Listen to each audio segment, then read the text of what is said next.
Dios me lo bendiga, hermanos. Hoy vamos a empezar la segunda lección. Gracias por estar aquí con nosotros.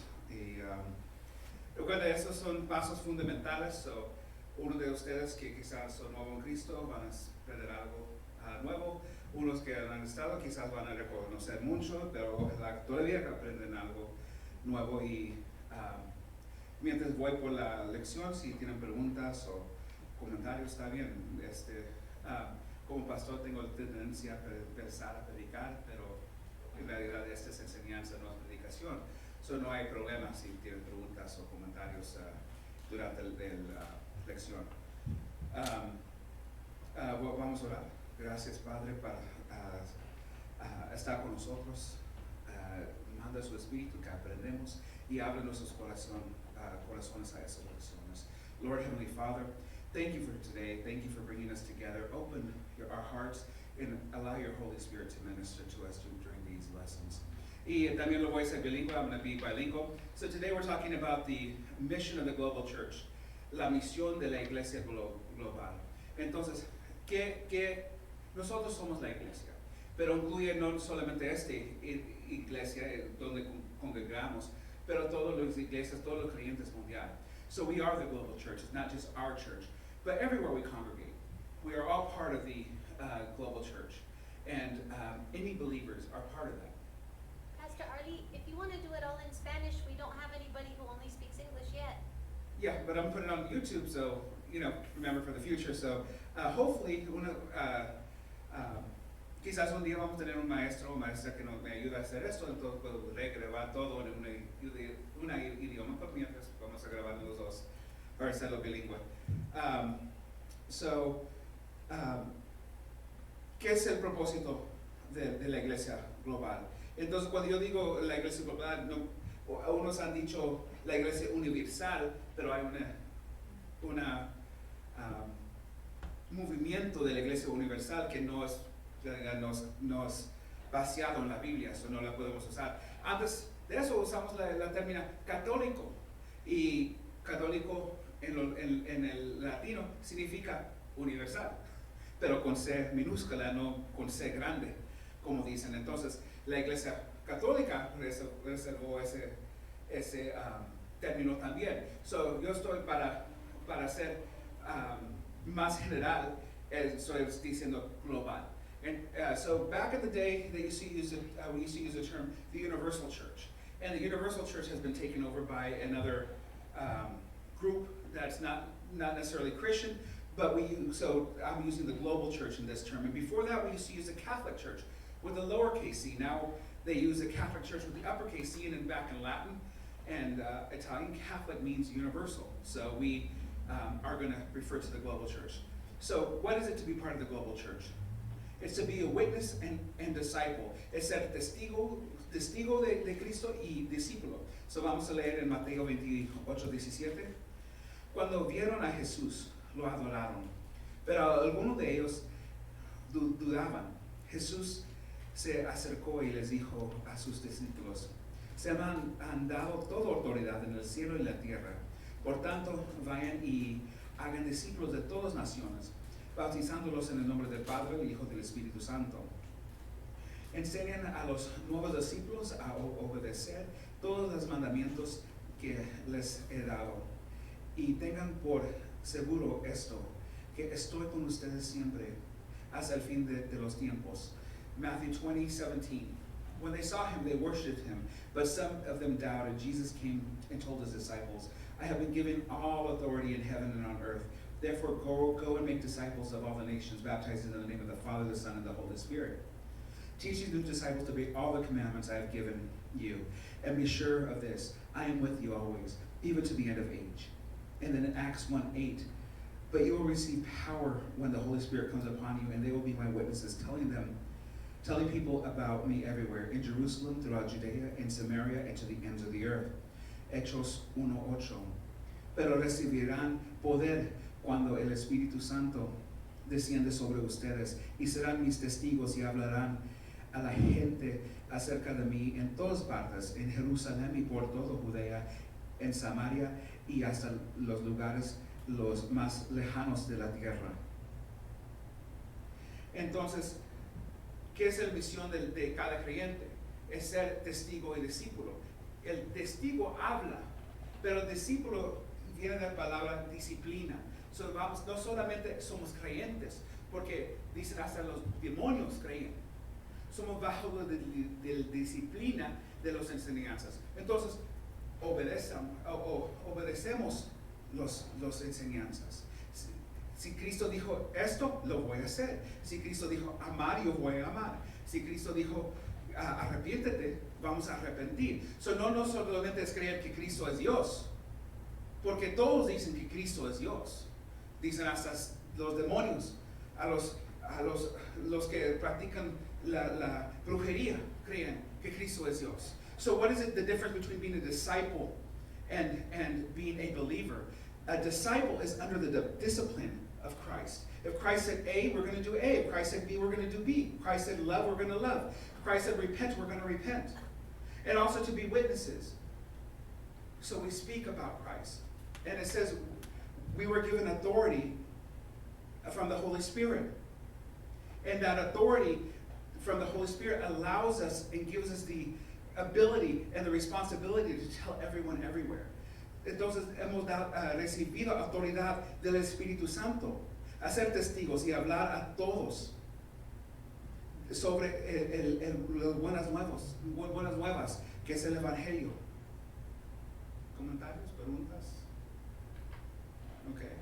So en Hechos 14, 21, después de predicar las buenas noticias en Derbe y de hacer muchos discípulos, Pablo y Bernabé regresaron a Listra, Iconio y Antioquía de Pisidia, donde fortalecieron a los creyentes, los animaron a continuar en la fe y les recordaron que debemos sufrir muchas privaciones para entrar en el reino de Dios. Pablo y Bernabé también nombraron ancianos en cada iglesia con oración y ayuno, encomendaron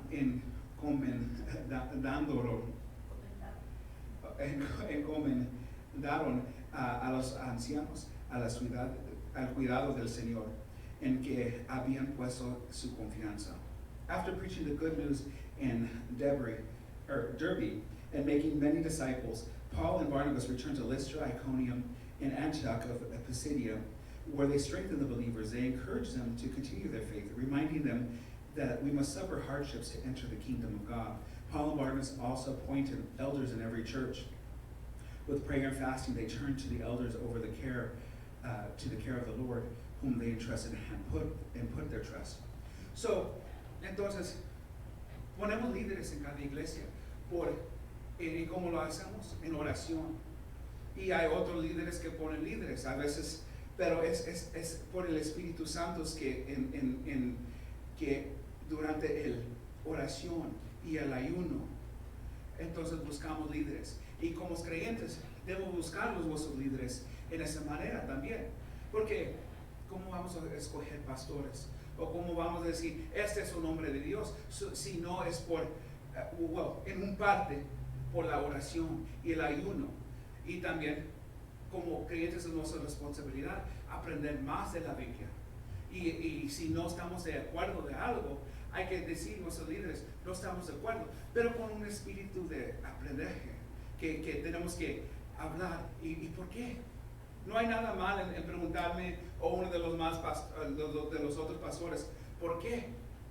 Y es nuestra responsabilidad. Y quizás yo no voy a tener respuesta, pero entonces mi responsabilidad como pastor es buscar la respuesta. Y también orar y aprender más. And also, so how do we choose our pastors? How do we choose our leaders? Well, Paul and Barnabas appointed leaders through the prayer and fasting. So how do we find which church we go to? We find it through prayer and fasting. It is our responsibility as believers, as we grow, to pray, fast, and also learn the Word of God, so then that we know where we fit. And if we don't understand something in the church, it should be okay for us to ask the leaders, why? Why? And it's our responsibility as leaders, if you ask any of the pastors, to learn and respond to you. And if we don't know the answer, you know what? We don't know everything. So we will have to learn and look ourselves. Y incluye el siguientes versículos, I include the next verses de Lucas, porque es uno de los versículos fundamentales de nuestra iglesia. Es uno de los versículos que vas a llegar ahí, hay la misión de la iglesia y razón de existir. Y entonces, ese es el versículo que tocó nuestros pastores, Pastor Raúl y Pastora Jenny, sobre por qué, entonces, qué son por esta iglesia. Why do we exist as a church? What is their mission? What is their calling? ¿Qué es su llamado personal? Y es en de Lucas 4:17, y también va a ser una versión en Isaías de este versículo. Y dicen en Lucas 4:17, le dieron el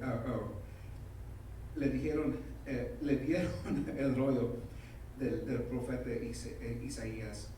Jesús le desenrolló y encontró el lugar donde está escrito lo siguiente: el Espíritu del Señor está sobre mí, porque me ha ungido para llevar las buenas noticias a los pobres. Me ha enviado a proclamar a los captivos serán liberados, que los ciegos verán, que los oprimidos serán puestos en libertad, y que haya llegado el tiempo del favor del Señor. The scroll of Isaiah the prophet was handed to him. He unrolled the scroll and found the place where it was written, "The Spirit of the Lord is upon me. He has anointed me to bring good news to the poor. He has sent me to proclaim that the captives will be released, that the blind will see, that the oppressed will be set free, and that the time of the Lord's favor has come." Entonces, esa es el misión de esta iglesia. Y hay muchas diferentes iglesias, y el siguiente, en una de las últimas partes vamos a ver unos ejemplos de unas iglesias y qué fueron sus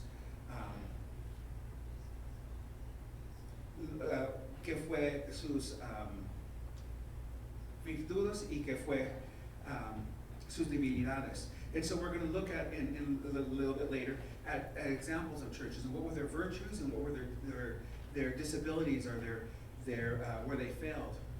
Pero la siguiente pregunta, entonces, ¿cómo como creyente llegar una afiliación con la iglesia global? How do I affiliate with the global church as a believer? Pero antes que llego, ¿hay preguntas concretas? No? Okay. So, entonces vamos a ver de la afiliación a la iglesia global. We're going to look at the affiliation with the global church. El primer paso es el bautismo. Entonces, the first part of affiliating with the global church is baptism. Es un signo externo de un cambio interior. It's an external sign of an internal change. Y cuando debe bautizar uno ser bautizado? When should one be baptized? Dice después del arrepentimiento, after repentance. Y si yo sé que unas iglesias bautizan bebés, pero para nosotros ese no es bueno. ¿Y por qué? Porque uno arrepiente de los pecados que conoce y no conoce, pero un bebé no tiene conocimiento del pecado. So I know some churches baptize babies, and why don't we do it? Because we have to repent in order to be baptized. And a baby cannot repent because they don't have an understanding of what sin is. And so what are they repenting from? They cannot repent. So entonces, la pregunta es cuándo debemos bautizar a una persona. Y hay diferentes lugares. Aquí el guía que usamos es con más o menos los 13 años de edad. No es puesto como dicen, en una tableta, un lugar, 13 años, porque también si es menor de edad, tiene que tener buen testimonio en la casa. Entonces, y también en la escuela dominical, con sus directores, con sus maestros. Entonces, si no tiene buen testimonio, entonces, aunque tienen 13, 15, 17, no vamos a hacerlo. Si los padres dicen que no lo vamos a hacer porque no tienen ese testimonio. Si no tienen padres que son creyentes, entonces, hay que, con oración y con el testimonio que tiene la iglesia, entonces sí que hacemos esa decisión. So is 13 years old, set in stone? No. They have to have a good testimony at home. They have to have a good testimony with their teachers and their directors, and we have to make the decision. Pero tienen que entender que es el pecado. Tienen que decir, ya no quiero ser pecador. Yo quiero tener a Cristo en mi corazón y voy a hacer esa decisión, que es arrepentir, es decir literalmente, voltear y ya voy a cambiar como soy y voy a ser seguidor de Cristo. And so then, when should they be baptized? Well, when they have the ability to say, I'm going to repent. What is repentance? Is literally to turn the other direction and say, I'm going to be a follower of Christ. So, el bautismo no llega después del arrepentimiento. Entonces vamos a leer en Marcos 1:4. El mensajero era Juan el Bautista. Estaba en el desierto y predicaba que la gente debía ser bautizado para demostrar que había arrepentido de sus pecados y vuelto a Dios para ser perdonado. So in Mark 1:4 it says, the messenger was John the Baptist, and he was in the wilderness and preached to the people they should be baptized to show how they had repented of their sins and turned away to be forgiven. Entonces dice ahí, es una muestra a la gente que hemos de hacer esa decisión. It's a external showing to the people that we have decided to follow God. Y sabemos en otros países, en los países musulmanos, si los familiares ven que son bautizados, a veces la matan. Entonces, es algo decir, es algo en serio. Quizás no en los Estados Unidos no hay tanto enfoque en el significado del bautismo en agua, pero sí es un gran señal a los demás, especialmente en esos países donde te matan. También en Roma mataban a los cristianos porque ellos decían, ellos son paganos porque no alababan a los dioses romanos. And so we understand that being baptized today is not a big thing in the U.S., but we know in certain countries, and namely Muslim countries, that their family sees them being baptized, they may choose to kill them, and it's allowed. Even in the times of the Romans, when this was happening, they considered the Christians pagans, or the believers pagans, because they did not worship the Roman deities. So it is something serious that is taking place, although we don't always in the Western church, and especially the U.S., look at that, the seriousness of what this is. So ese es el primer paso para unirse como a la iglesia global, porque dice a todo el mundo, a todos sus familiares, a todos que están alrededor, yo he hecho una decisión. It's something where he says, with all the family, with all the with everyone around us, that we have made a decision to follow Christ. And también ese paso nos trae unión con Cristo. It brings union with Christ, that passage. And it said, we're going to look at Romans 6:3 and Colossians 2:11. Vamos a leer Romanos 6:3 y Colosenses 2:11. Empezamos con Romanos. ¿O acaso olvidaron que cuando fuimos unidos a Cristo en el bautismo, nos unimos a Él en su muerte? Pues hemos muertos y fuimos sepultados con Cristo mediante el bautismo.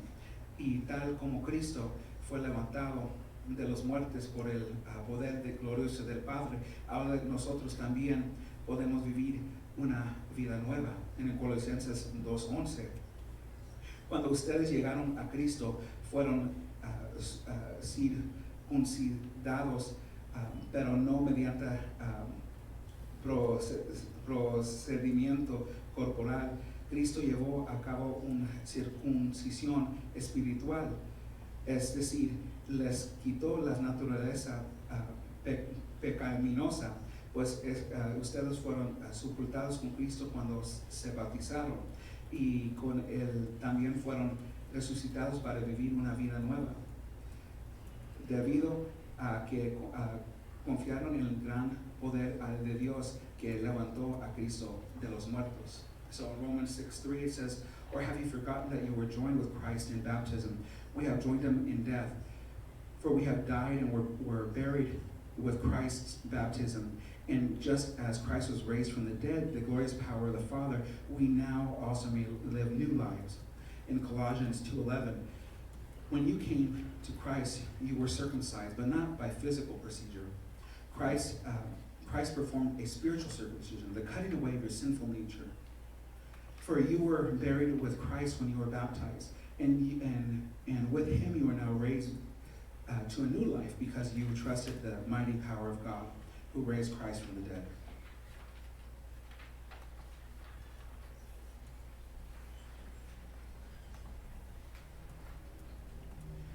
Entonces, la segunda paso para afiliarse con la iglesia global es la comunión. So the second way to affiliate yourself with the global church is communion. Uno le llaman la Santa Cena, some call it the Holy Supper or the Last Supper. Y es una manera de recordar la obra que hizo Jesucristo en la cruz. It's to remember the work of what Jesus Christ did on the cross. In 1 Corinthians 11 it says, pues yo les transmito lo que recibí del Señor mismo. La noche que fue traicionado el Señor Jesús tomó pan y dio gracias a Dios por ese pan. Luego lo partió en trozos y dijo, este es mi cuerpo en el cual es entregado por ustedes. Hagan en memoria de mí. De la misma manera tomó en su mano la copa de vino después de la cena y dijo, esta copa es el nuevo pacto entre Dios y su pueblo, un acuerdo confirmado con mi sangre. Hagan esto en memoria de mí todas las veces que la beben, pues cada vez que coman este pan y beben de esta copa anuncian la muerte del Señor hasta que Él vuelva. So in 1 Corinthians 11:23 it says, for I pass on to you what I have received from the Lord himself. On the night when he was betrayed, the Lord Jesus took some bread and gave thanks for it. Gave thanks to God for it. Then he broke it into pieces and said, this is my body for which is given to you. Do this in remembrance of me. In the same way he took the cup of the wine after supper, saying, this cup is the new covenant between God and his people, an agreement confirmed with my blood. Do this in remembrance of me as often as you drink it. For in every time you eat this bread and drink this cup, you announce the Lord's death until he comes. Entonces, Cristo nos dijo que debemos hacer or participar en la comunión. So Jesus said we should participate in communion para recordar lo que hizo en la cruz, por el sacrificio que hizo. So so we can remember the work that he did on the cross, the sacrifice he did. ¿Y qué era ese trabajo? Was that work? Vamos a leerlo en Primera de Pedro 3:18. Cristo sufrió por nuestros pecados una sola vez y para siempre. Él nunca pecó, en cambio murió por los pecadores para llevarnos a salvo para llevarnos a salvo con Dios. Sufrió la muerte física, pero no volvió a la vida en el espíritu. Por tanto, fue predicarles a los espíritus encarcelados eso que desobedecieron a Dios hace mucho tiempo, cuando Dios esperaba con paciencia mientras Noah construyó la arca. Solo 8 personas se salvaron y morir ahogándonos ahogados en ese terrible diluvio.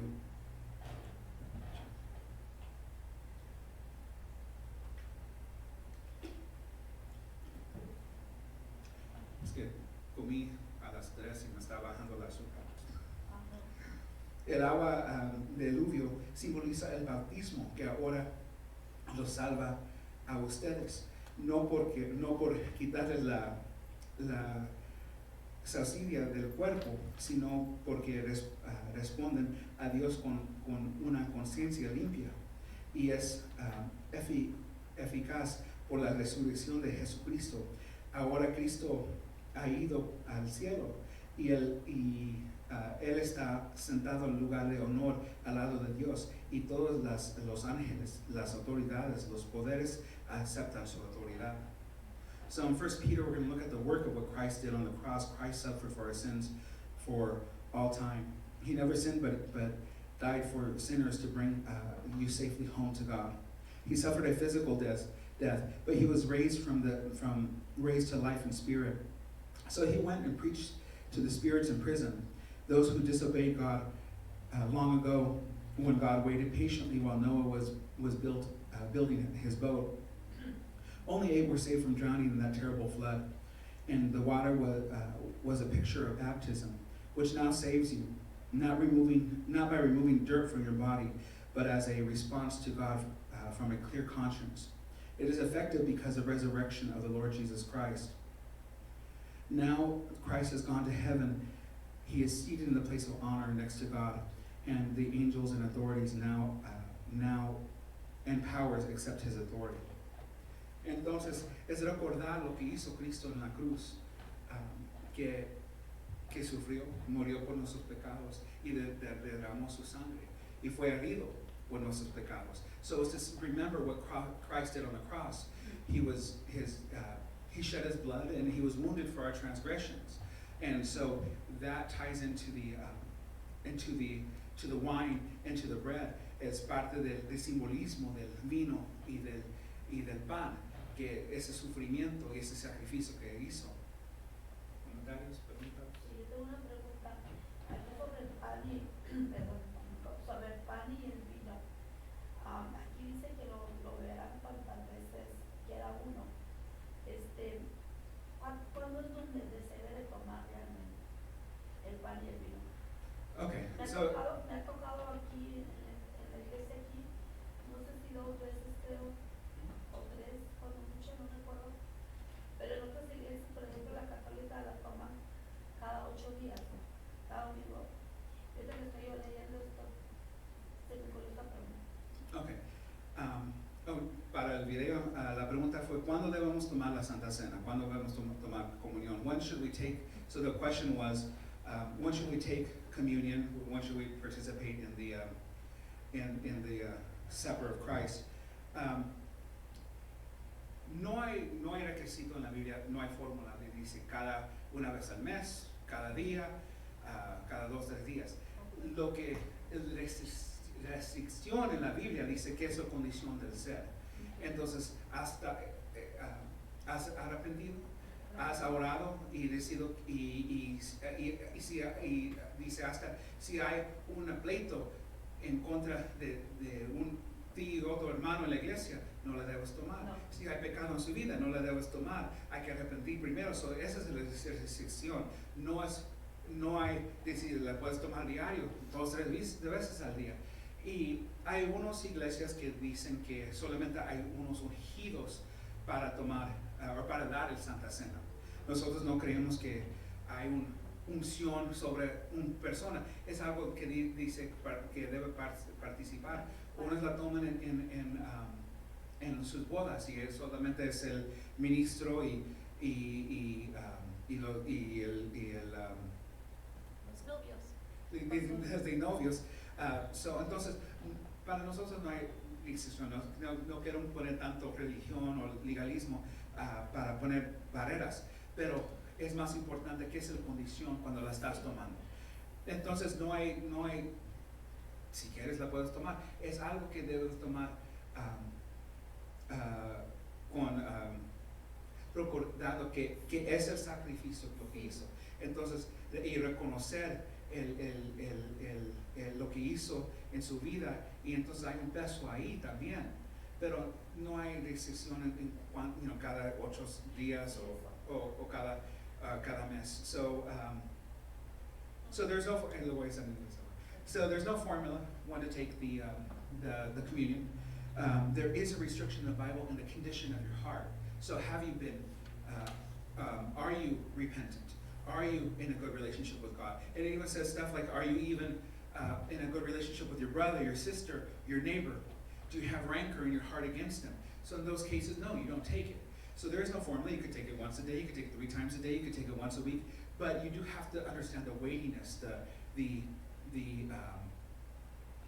that it is a communion, and you are remembering the sacrifice. So there is, a certain type of heaviness that comes with that.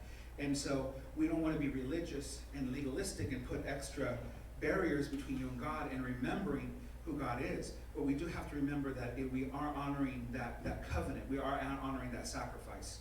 So, otra pregunta, comentario. Okay, entonces, la iglesia local. Entonces, hablamos un poquito que es la afiliación con la iglesia global, que es eso. Todos, porque queremos en esta iglesia reconocer que hay muchas iglesias que son bíblicos. Yo sé que hay unas iglesias, podemos verlos veces antibíblicos y decir, ¿por qué no son creyentes o que no creen? Y podemos ver eso, pero ahorita vamos a enfocar en qué es la iglesia, porque hasta tenemos nuestra iglesia hermana en Temecula que nos apoya, que también se llama La Roca. So we want to focus today on the global church and those that are believers. We even have our sister church in Temecula, The Rock, which are also believers, and we believe that they also believe similar to us. So, vamos a enfocar un poquito en la iglesia local. We're going to look a little bit at the local church. Y vamos a usar los 7 iglesias de Apocalipsis. Entonces, we're going to look at the 7 churches of Revelations para decir que cada iglesia tiene su variedad, tiene sus virtudes, pero también tiene sus cosas y que no son buenos, que Dios mira. Y entonces, ojalá que somos una iglesia aquí que tenga más virtudes que cosas en que estamos en error. Pero como la iglesia está corrida por humanos, sí arrepentidos, sí hermanos que quieren servir a Dios, y ojalá que hacemos lo mejor para nuestro Dios. Todavía somos humanos y tenemos que siempre pidamos de ustedes oración y pedimos que ustedes también ayunen. También pidamos que ustedes lean la Biblia, porque estamos abiertos a eso. No queremos chisme, no queremos yo no quiero quedarme en errores si estoy en error. Pero también hay que saber, no todos vamos a creer exactamente igual. Y está bien, porque hay unos principios que son fundamentales. Tienes que creer en la resurrección de Cristo. Tienes que creer que Él es el único Hijo de Dios. Tienes que creer que Él es Dios, que hay un Padre y hay Espíritu Santo. So we're going to look now at the local church. And all churches have virtues and some have issues, and this church even included is going to have some issues because it's run by humans. We are repentant. We ask God for God's anointing. We ask for God's wisdom. We ask for God's discernment in our lives.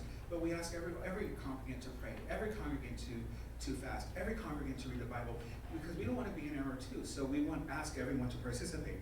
So la iglesia local. So vamos a ver primero la iglesia de Efesio. So we're going to look at the first church, first at Ephesus. ¿Qué era su positivo, su virtud? Tenía una sana doctrina. So the church of Ephesus had a sound doctrine. Pero ¿qué era la cosa mala, el negativo de esa iglesia? No tenían amor. Y eso algo que veas, que tenían. ¿Qué tienes que hacer? Tienes que hacer A, B y C. Si no es algo. No hay amor, no hay compasión. A veces vemos eso en la iglesia. So in the church of Ephesus, we look at sound doctrine, but we don't have love. Porque, la Biblia dice, muchos hablan de la Biblia y dicen, no debes de juzgar. Y no dice, sí dice eso, la Biblia, pero hay más en ese versículo, en ese capítulo. No es que no debes de juzgar, no debes juzgar con ojos humanos, debes juzgar con ojos de Dios, que son sus frutas, que son, y también cuando vemos a un pecador y vemos que ha llegado aquí, porque empezó allá, y le decimos, pues solamente está ahí, no es creyente, porque quizás usted empezó aquí, te criaste en una casa cristiana y ahora estás aquí y ahora estás acá, pues mira que no hizo, no está aquí y él fue creyente más años que yo. Él pero empezó allá. Entonces, cuando juzgamos, no es tanto juzgar, es hablar con sabiduría y discernimiento. No, juzgamos con dónde va, sigue el camino, porque hasta Pablo dijo, no es donde empieces, es donde acabas. So it says we shouldn't judge in the Bible, and that's true. We shouldn't judge by our human standards. We judge by biblical standards. What are their fruits? Where are they going? So sometimes we say, oh look, I started here and now I'm here, and we see the guy that started way over here and he's barely there and he's been a believer longer than us. Where are they at? And so we have to understand that it's not where we're at and where they're at, it's where they started. And it's not where we're at right now, because we may not get to the finish line if we keep that judgmental spirit. We have to, Paul says it's not where you started, it's where you end. So, aunque tenían sana doctrina, no tenían amor.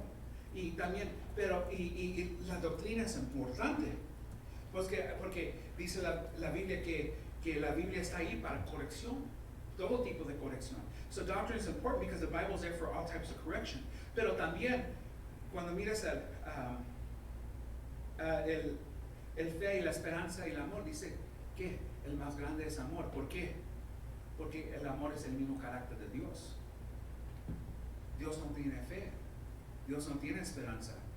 Nosotros tenemos fe en Dios, nosotros tenemos esperanza en Dios, pero ya cuando hablas del amor, es el mismo carácter de Dios. So it's, we look at the Bible and we say, faith, hope, and love. What is the greatest of these? Is love. God doesn't have faith. God doesn't have hope. We have faith in Him. We have hope in Him. He is love. So doctrine is important, but so is love. Porque no estoy diciendo que no debe tener doctrina. Estoy diciendo que Dios es justicia y ese va con la doctrina, y Dios es amor. Entonces hay que recibir en amor, pero también hay que tener doctrina, porque no queremos que nadie quede igual.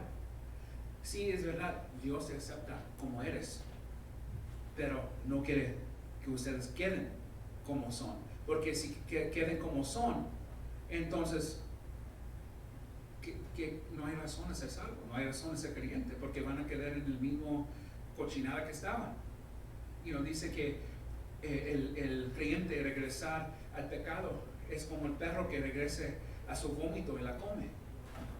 So the Bible says, yes, it's true that God wants you to come as you are, but He doesn't want you to stay how you are, because why would you stay in that garbage? It says in the Bible that the believer that returns to his sin is just like a dog that returns to their vomit and eats it. So we don't want you to stay where you are, and that's where the doctrine comes in. Ahí es donde viene la doctrina a corregir, pero también la balanza del amor. And vamos a la siguiente iglesia, es Midna, in the next church in Smyrna. Vamos a ver algo distinto de esta iglesia. So había 7 iglesias en el libro de Apocalipsis. There were 7 churches that were mentioned in the church of Revelation. 7 de ellos, 5 que Dios dijo, pero, es todo bueno aquí, pero, y hay 2 que no recibieron el pero. There were 7 churches, and God said, everything's great here, but, and there's 2 churches. Y el primero que fue en Smyrna, and the first one was in Smyrna, es por qué. Dispuesto a sufrir toda persecución. They were willing to suffer all types of persecution. So hay una cosa cuando usted siempre está sufriendo por persecución, y es algo que casi no experimentamos aquí en los Estados Unidos. Sí, quizás va a llegar y hay más entre los años, pero en realidad, comparado a la iglesia de China o la iglesia del oeste, o del este más bien, en los áreas musulmanos, no hay persecución aquí. Entonces no podemos decir, donde no hay persecución, a veces no dependemos en Dios como debemos depender en Dios. Dice que en la Biblia y cuando ves el Nuevo Testamento solamente hay 2 mandamientos que dicen que en esos 2 está basado todas las leyes de los profetas. Y el primer mandamiento es amar a Dios con todo tu corazón, con toda su fuerza, con toda tu mente. Y la pregunta es, ¿ha habido un día en su vida que en realidad ha dado Dios ese nivel de amor? Con todo tu mente, con todo tu corazón, más de tu hijo, más de tu familia, o quizás más de tu propio ser, con todas tus fuerzas. Si no, has caído en un pecado del primer mandamiento. So, when we suffer persecution, we often depend on God more. And in the New Testament, it summarizes all the commandments into 2, and it says, on these are based all the laws of the prophets. And it says the first one is to love the God with all your heart, mind, and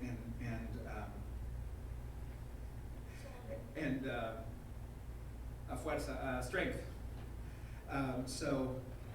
But the question is, have you ever really woken up in the morning and said, today I'm truly waking up and I'm loving with God with all my mind, all my heart, all my strength, more than your kids, more than your work, more than you even. And so if that's not the case, then you sin that day too. So en la persecución dependemos más de Dios. Entonces, y es quizás, pero nosotros como vivimos acá, sí sufrimos por persecución, pero no tanto, no diaria, no servimos, no experimentamos ese nivel de persecución como estaba hablando ahí.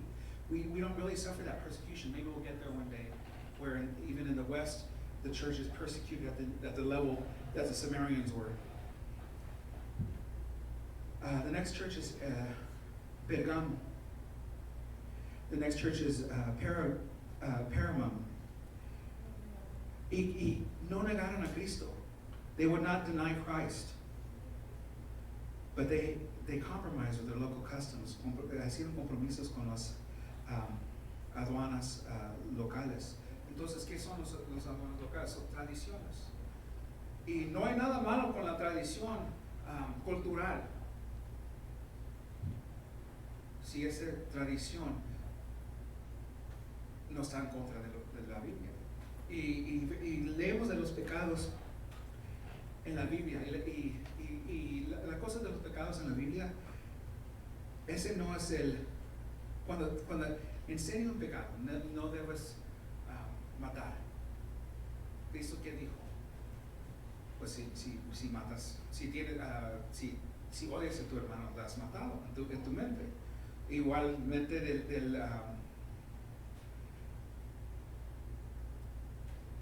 lust. I can't say lust. Lujuria. Okay, desear. Si deseas a una mujer en tu mente, ya has acostado con ella espiritualmente. Entonces, cuando lees de un pecado, especialmente en el Nuevo Testamento, los pecados que dan ejemplos ahí nunca agradecen a Dios. Porque hay pecados hasta personales. Y los pecados personales es porque ¿en qué fue basado esa tradición? Fueron basados a glorificar a Dios. O hasta fueron basados a que la familia se acerca más. Esas tradiciones son buenos. O fueron basados a glorificar otros dioses. O fueron basados a glorificar el carne. Hasta usamos ¿qué es el nombre del festival? Carnaval. Glorificar la carne. Entonces, esa es cuando tenemos que yo sé que hasta en inglés usan el término carnival, pero ellos no saben y no es malo ir a un lugar donde puedes disfrutar con la familia y con la comunidad, pero si están practicando cosas que no glorifican a Dios, entonces ahí es donde hay problemas con la tradición. So there's nothing wrong with local traditions or local customs, but when those traditions don't glorify God, when those traditions don't uplift God. So we can see, in carnival in Spanish means of the flesh, celebrating the flesh. And so we know carnivals nowadays, hey, they're not, they have games, they have all this stuff, and there's nothing wrong with having fun with your family. We just have to be careful, and there's nothing wrong bringing your community closer. But if there's practices that we have still that don't glorify God, then we have to stay away from those. And so, no negaban a Cristo, Cristo es Rey, amén. Pero ¿cómo comporto mi vida? Eso es lo que, las tradiciones. ¿Qué es la tradición? Malo, es esa tradición que si hago algo en mi vida para acercarme a Dios, es bueno. Si hago algo en mi vida que me aleje de Dios, es malo. Es el básico del pecado. So if I do something to get me closer to God, then generally it's good. If I do something that takes me away from God, generally it's bad. That's basically the sin. Now, a veces sí ocupamos más clarificación que eso, y sí es razón por qué estudiamos la Biblia. Entonces llegamos a la siguiente iglesia, Thyatira, Tira. Y la puedo pronunciar en inglés y en español, so está bien si ustedes no lo pueden pronunciar tampoco. Pero en esta iglesia vemos que ellos tenían amor, fe y paciencia. This church had love, faith, and patience. Pero eran adulterios. Y dejaron a maestros falsos llegar. Hablamos de esa sana doctrina, pero también no podemos dejar a maestros que traen mala doctrina predicar en el púlpito. Es una cosa decir que, ese hermano está en error. Es una cosa decir, no entiende este concepto y le vamos a enseñar. Pero si sigue después de la corrección, entonces tenemos que llegar a un nivel más alto y quitarlo. So there's nothing wrong. We're human, so we're all going to make mistakes from the pulpit, even as pastors, as ministers. So, hey, if someone's in wrong and we talk to them biblically and say, hey, here's the correction. Here's the issue. And then we correct it. But if they keep talking and saying these things, entonces, y también tenemos que llegar a la balanza en eso. Si yo creo que, y siempre uso el ejemplo del rapto. Unos creen que van a empezar antes que llegue Cristo, unos creen que va a pasar después de Cristo. Ese no significa que no eres salvo si crees uno al otro. So I use the example of the rapture. Some say he's coming in before the tribulation, some case que ya va a llegar antes de la tribulación o va a llegar después de la tribulación. No sé qué dije, so si dije mal, perdón. So if he's going to come before the tribulation or after the tribulation, no el rapto. Si el rapto va a pasar antes de la tribulación, estoy cansado, o si va a llegar después de la tribulación o en el medio de la tribulación, no, en creer uno en el otro no es decir que eres salvo o no salvo, y quizás no hay correcciones para decir, eso es lo que yo creo que he visto en la Biblia que me enseña así, pero no es decir que eres incorrecto, pero hay, como digo, hay unas cosas fundamentales que si no hablas que Cristo es Rey, es resucitado, y hay más cosas, pero como eso es un clase de principios fundamentales, vamos a quedar en esos. So there are certain things, like if you say Jesus isn't Lord, if you say he hasn't resurrected from the dead, he didn't do the work on the cross, or he never was on the cross, then it's a bad doctrine. And so we can't allow those teachers to continue. There are certain things that it's not that they don't matter, but they're not going to affect our salvation. We believe he's coming in the middle of the tribulation, before the tribulation, or after the tribulation. It's stuff that doesn't affect us. And there's more things that we can go into, like where do we draw the line and say, hey, it's bad doctrine versus good doctrine. It's a fundamentals class, so we'll just stick with like resurrection. Porque muchos creen que, hasta los musulmanes creen en Cristo. Si hablas con un musulmano, ellos dicen, oh sí, Cristo era un profeta, pero no murió en la cruz. Dios hizo que viera como se fuera muerto en la cruz, pero en realidad no murió en la cruz. Y entonces la pregunta ¿qué hicieron? Y dependiendo en los los ministros de ellos. Unos dicen una cosa y otros dicen otra cosa. So even the Muslims believe that Jesus existed. They say he's a grand prophet, but they say he never died on the cross. So then when you get in fundamental issues like that, then we can say that's not what the Bible teaches us. So the next church is Sardis. La siguiente iglesia es Sardis. Y ellos eran bien carismáticos. They were a very charismatic church, but they were dead in the spirit, muertos en el espíritu.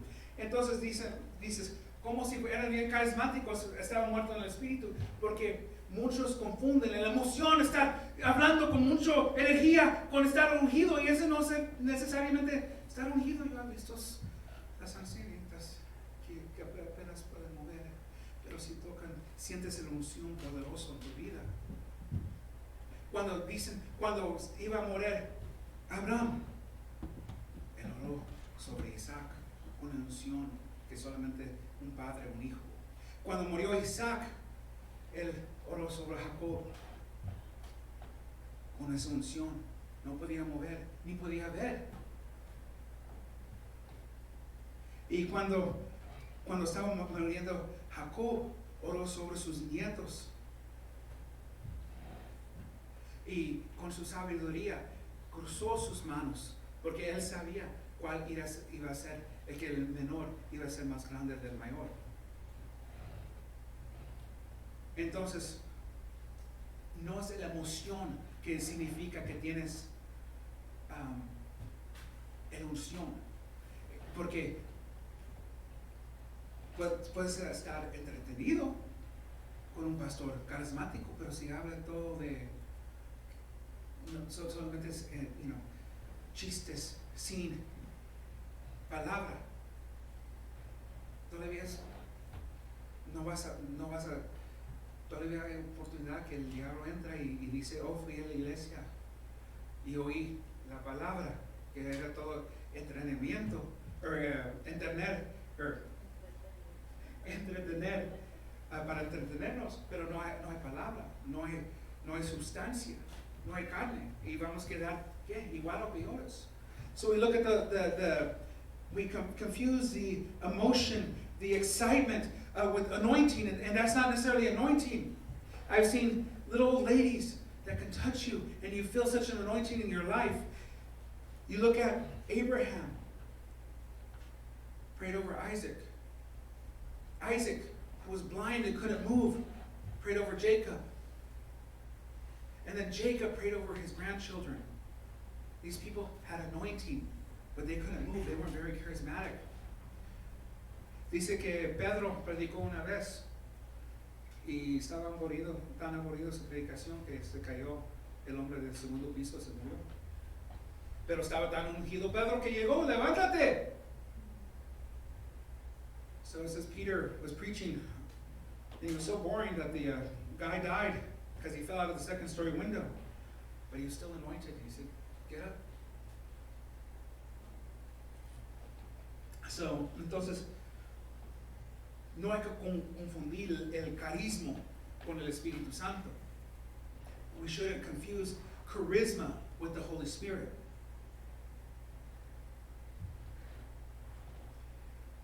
Philadelphia.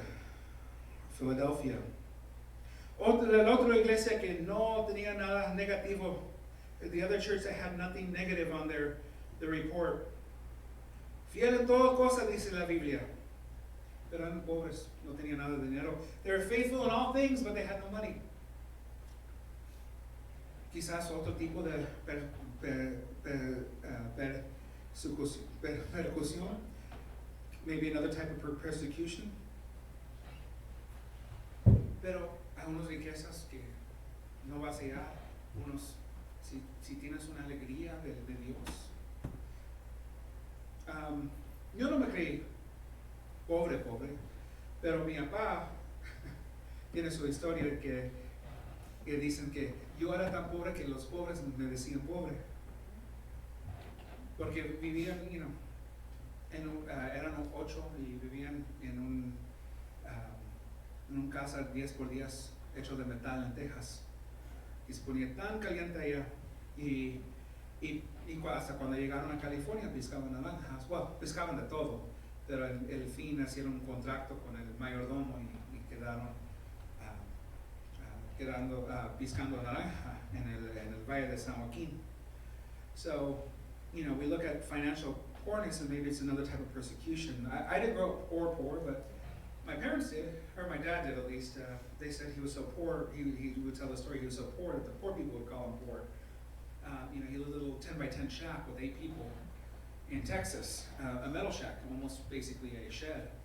And they picked different fruit, different vegetables, and eventually he came to the San Joaquin Valley, and they made a deal with one of the ranches out there, and they picked oranges for the last set of their life. Pero lo que aprendemos lo que debemos aprender o debemos de conocer es que la Biblia dice que Dios no quiere sacrificio, or quiere obediencia.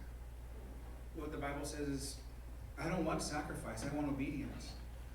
Y qué bonito hallar una iglesia que trabaja en obediencia, no en sacrificio.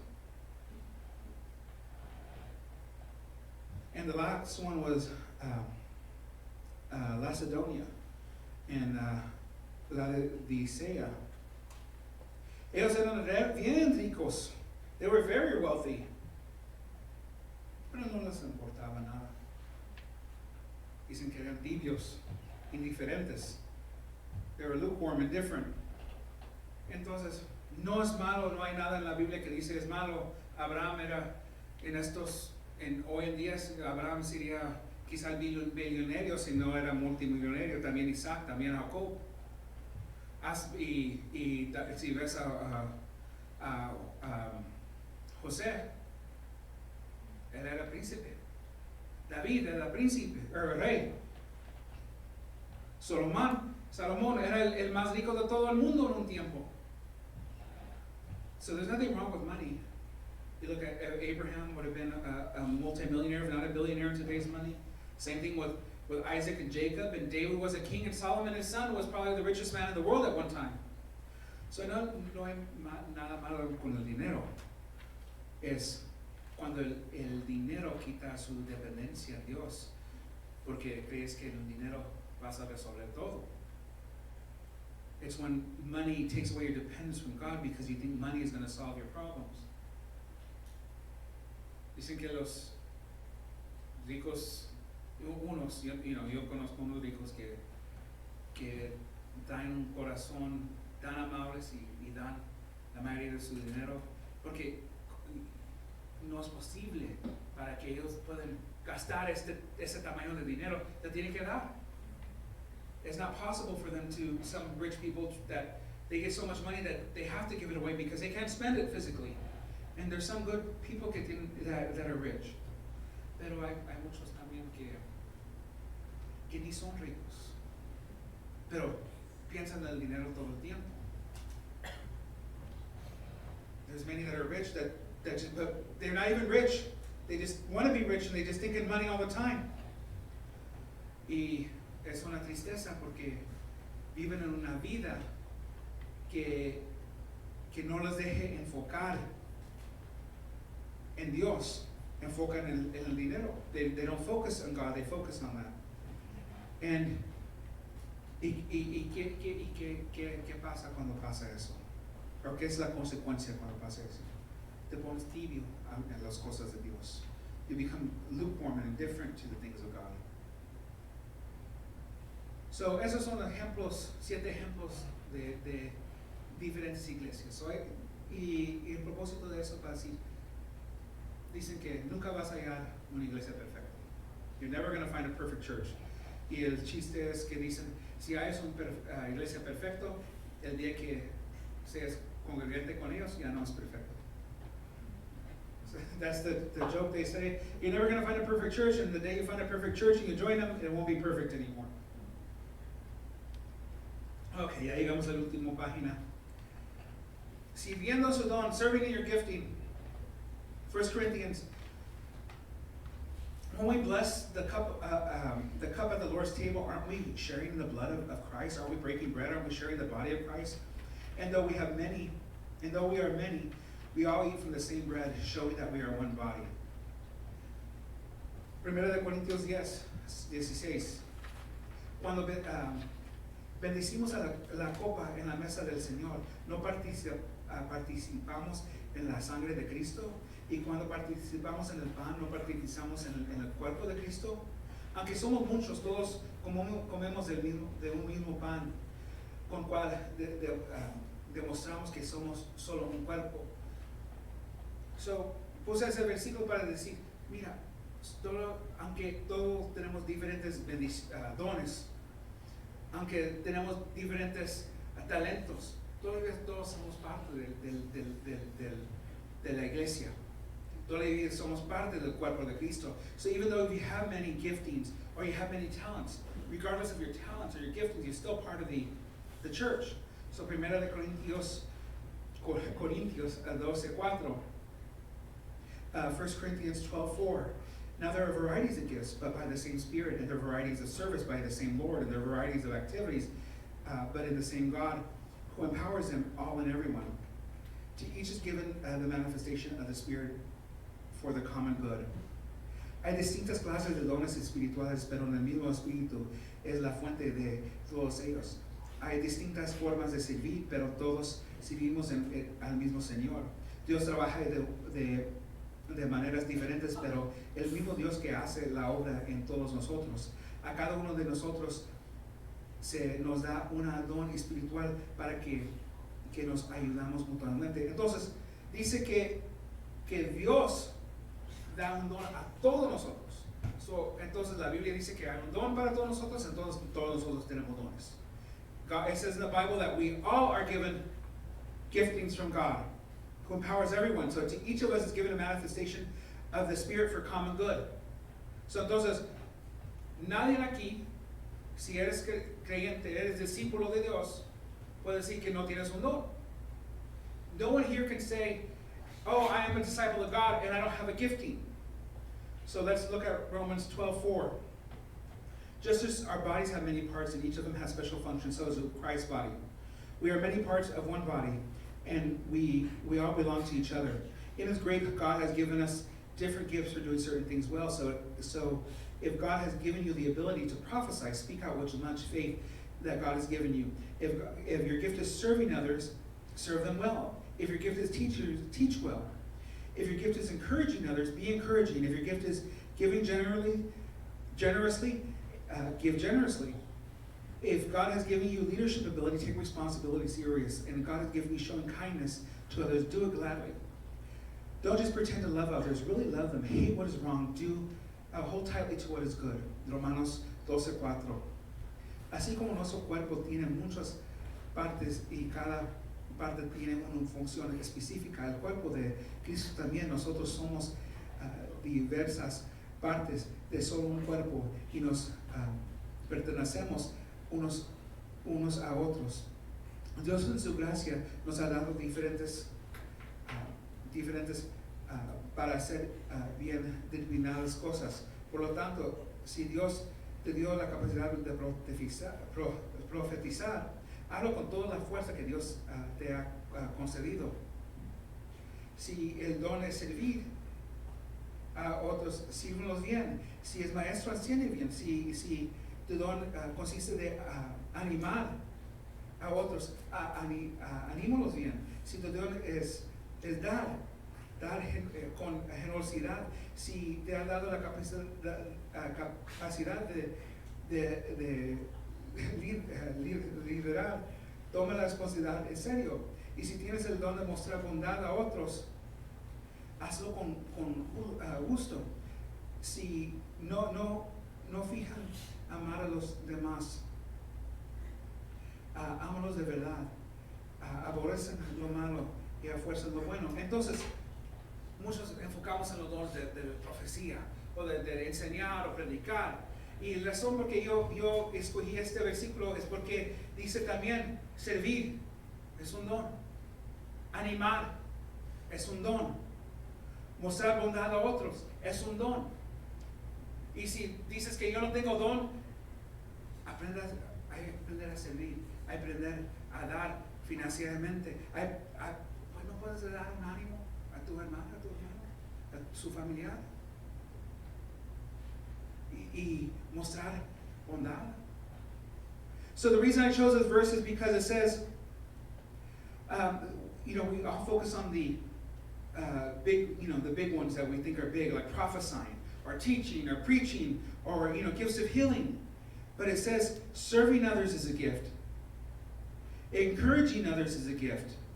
Giving generously is a gift. And showing kindness is a gift. So you can say, I don't have a talent, I don't have a blessing from God, I don't have a gifting, but we can all serve. We can all even give generously. We can all be encouraging to others. Can't you say a kind word and say good job to your family, to your friends, to someone else that you just see down? Encouraging, showing kindness. Entonces no hay razón para decir que yo no tengo un don. Y en practicar su don que Dios te ha dado, Dios te puede dar más dones. In working in your gifting, God can give you more gifts. También cuando hablamos de la iglesia local, hablamos del aporte financiero. Well, antes que yo comentarios, preguntas. Okay. Vamos a hablar del aporte financiero. So when we talk about the local church, we also talk about financial support.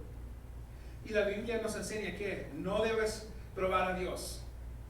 The Bible says what? We should not test God. Pero hay una excepción en la Biblia.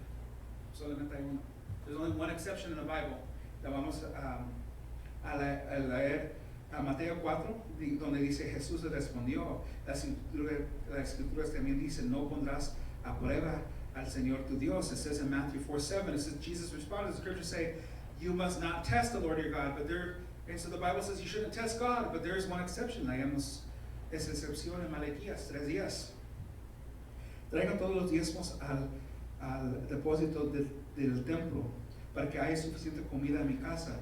Si lo haces, dice el Señor de los ejércitos celestiales, les abrí las ventanas del cielo.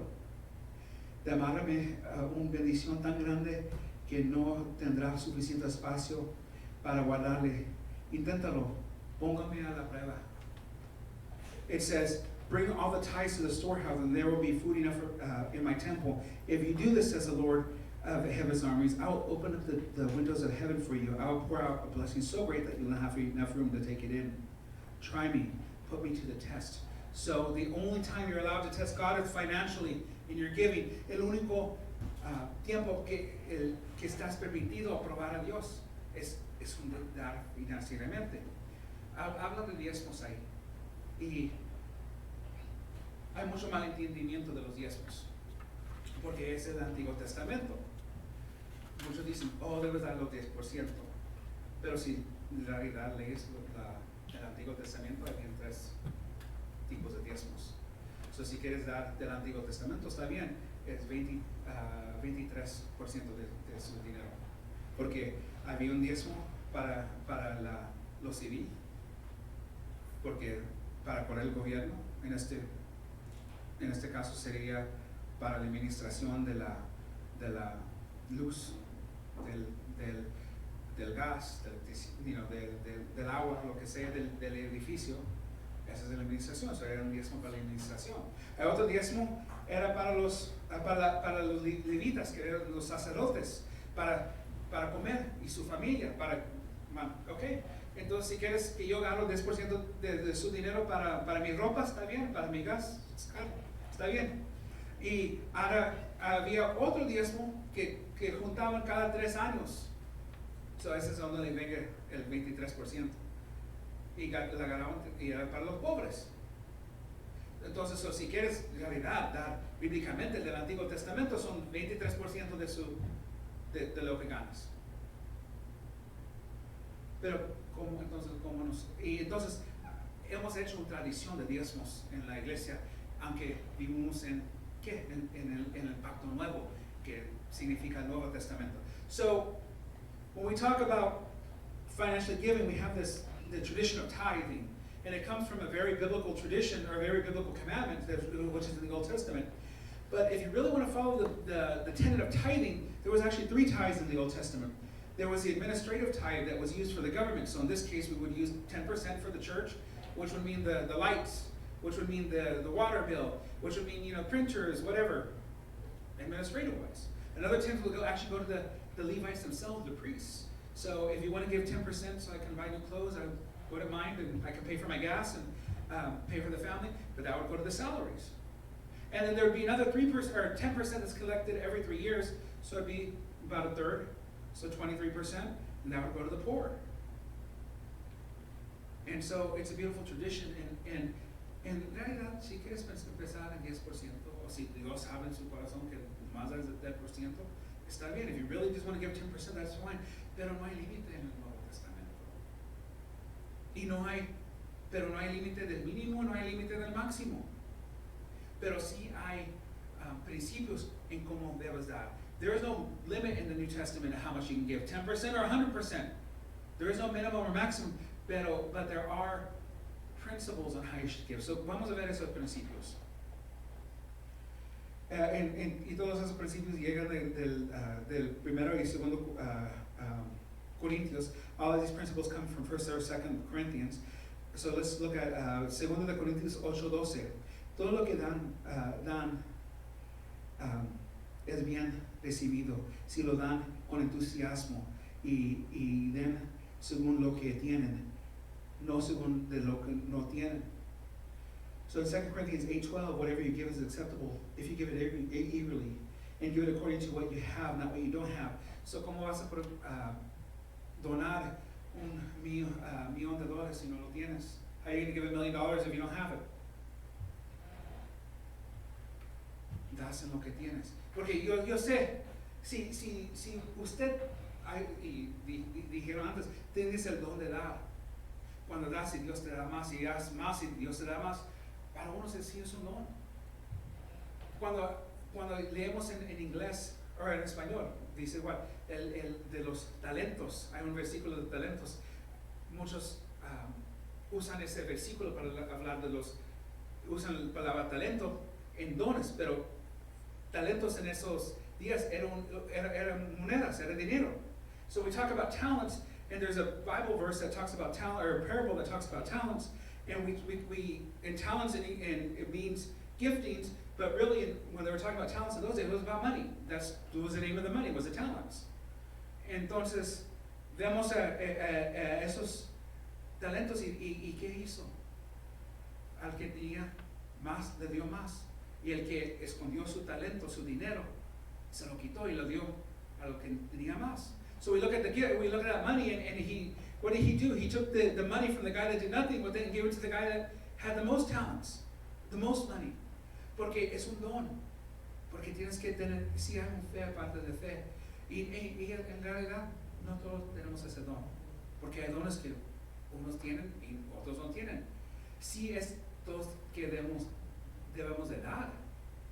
Pero, ¿y cómo damos? ¿Cómo vamos a dar al Señor? De lo que tenemos, no lo que no tenemos. Hasta la mujer que dijo que con los dos, compró los dos pajaritos, y no sé cómo se dice los pajaritos, en la Biblia dijo, ella da, pero tenía para comprar, de lo que tenía. Si daba más, porque no tenía más, era todo lo que tenía, pero dio de lo que tenía.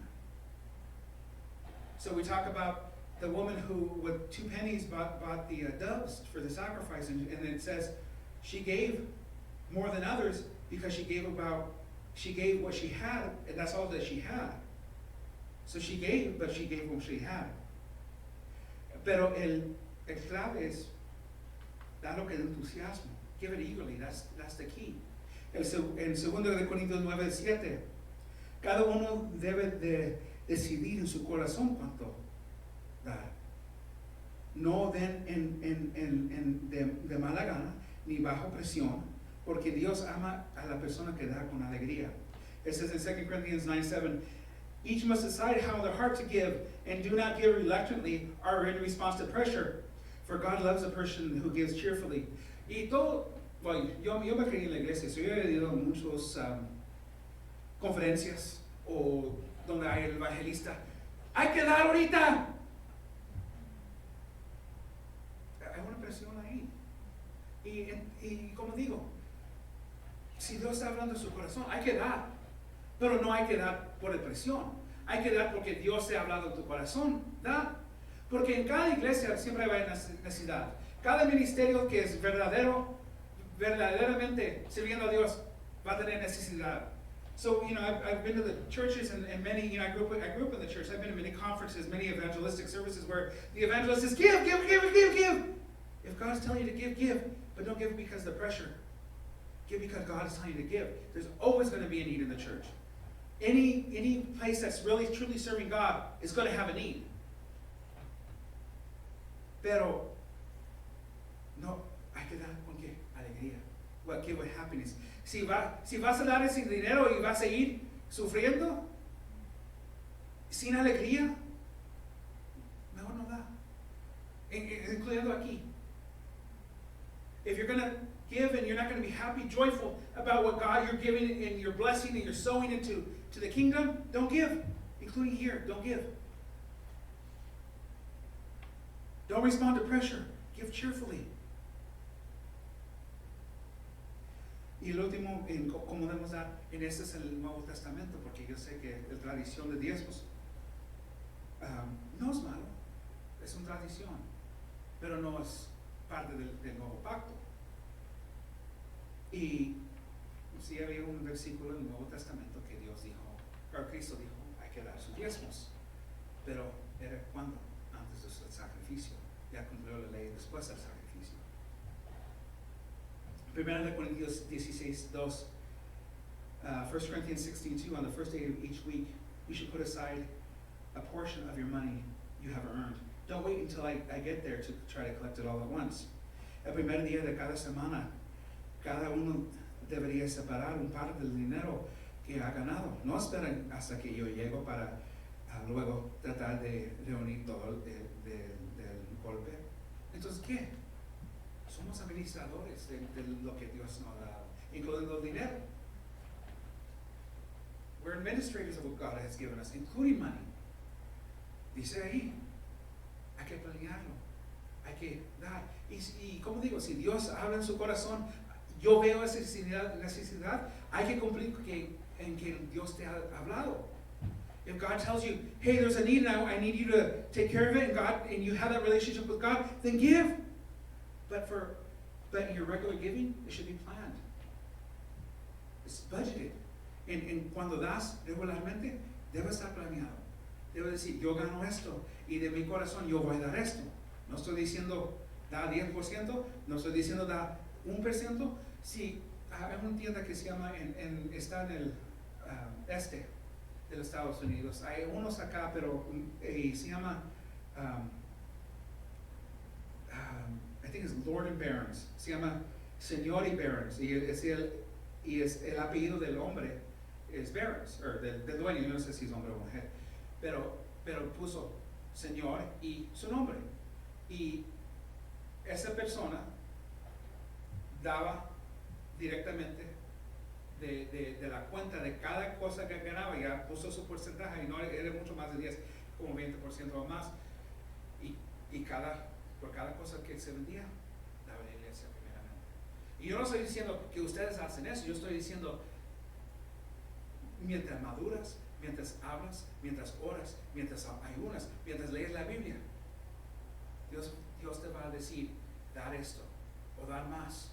O quizás, como yo he visto unos que tienen el don de dar, y dan, y ganan más, y dan más, y ganan más. Y yo no estoy diciendo que ustedes tienen ese don, yo estoy diciendo que si quieres tratarlo con Dios, es entre tú y Dios. Pero también, como todos dones, tenemos que orar, tenemos que leer la Biblia, acercarnos más a Dios.